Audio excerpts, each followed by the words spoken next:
Hello everyone, আমি সাকিব আল হাসান। আশা করি সবাই ভালো আছেন। সামাজিক যোগাযোগ মাধ্যমে আলোচিত ব্যক্তিত্ব আরএস ফাহিমকে ঘিরে বিতর্কে এবার মুখ খুলছেন বাংলাদেশের তারকা ক্রিকেটার সাকিব আল হাসান। লাইভে সাকিব আল হাসান বলেন, বর্তমান সময়ে সামাজিক মাধ্যমে অনেকেই একে অপরকে বিভিন্ন রাজনৈতিক পরিচয়ে আখ্যায়িত করছেন, যা পরিস্থিতিকে আরও জটিল করে তুলছে।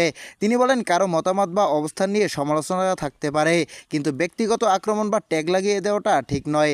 সাকিব আরও উল্লেখ করেন, দেশের এই সংবেদনশীল পরিস্থিতিতে সবাইকে দায়িত্বশীল আচরণ করতে হবে। ভিন্নমত থাকলেও তা যেন যুক্তি ও সম্মানের সঙ্গে প্রকাশ করা হয়। এই মন্তব্যের পর সামাজিক মাধ্যমে মিশ্র প্রতিক্রিয়া দেখা গেছে। কেউ তার বক্তব্যকে ইতিবাচক বলে মনে করছেন, আবার কেউ বলছেন এ ধরনের বিতর্কে সরাসরি অবস্থান নেওয়া দরকার।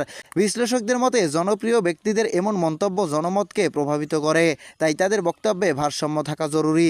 সব মিলিয়ে আরএস ফাহিমকে ঘিরে চলমান বিতর্কে সাকিব আল হাসানের এই মন্তব্য নতুন করে আলোচনার জন্ম দিয়েছে। প্রিয় দর্শক, আরএস ফাহিমকে নিয়ে সাকিবের এমন মন্তব্যে আপনার কি মতামত? কমেন্ট করে জানিয়ে দিন আমাদের কমেন্ট বক্সে।